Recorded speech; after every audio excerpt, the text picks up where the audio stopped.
Can you give me some history on what I'm looking at? Here you're looking at the Lincoln cent, actually in the contrast of the circulated cents, the outline of the head. One of the interesting parts about this was the portrait was half done, and I got a call at 10 o'clock at night stating that he had run out of uncirculated Lincoln cents. So the following morning, as soon as the post office opened, I had to mail him enough Lincoln cents uncirculated for him to finish that portrait.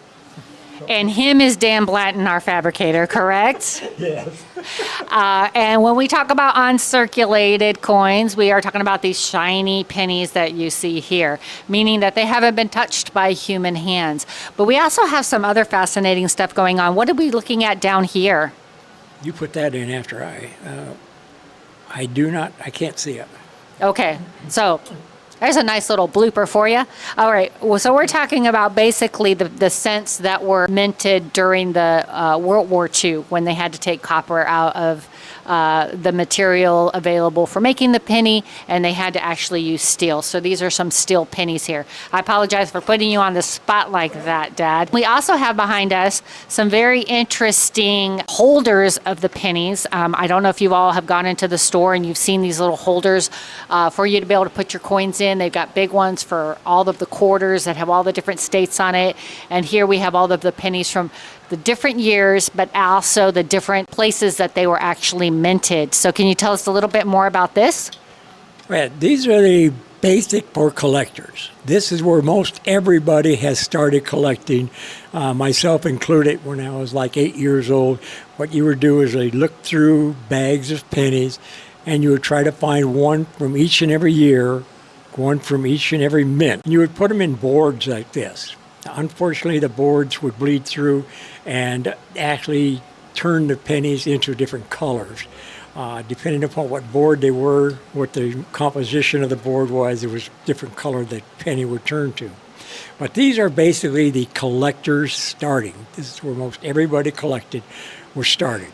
And then they went on to the nickel, and they went on to the dime and to the quarter and so on and so forth. But as you're building your collection, this was the start of it, the good old Abraham Lincoln.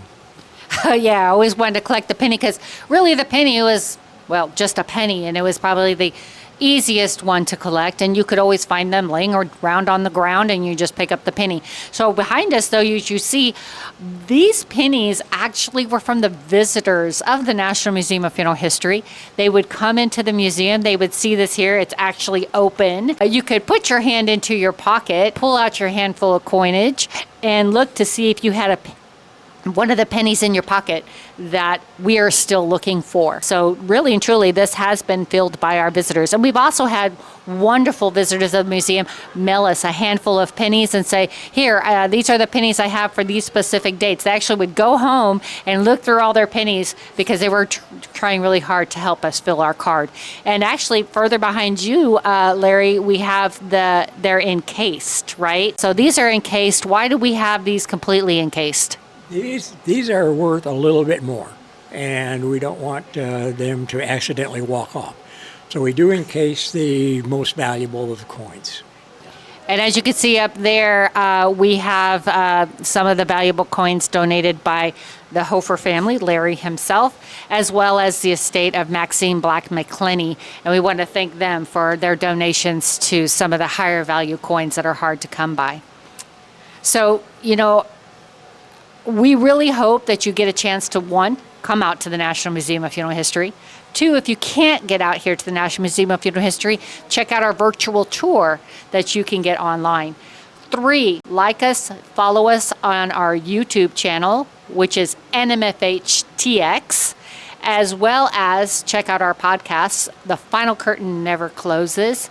And every now and then, I'm going to start popping up with some lives that's going to be behind the scenes of the things I'm doing to curate the exhibit. So keep following, keep watching, and I look forward to engaging with all of you in the future.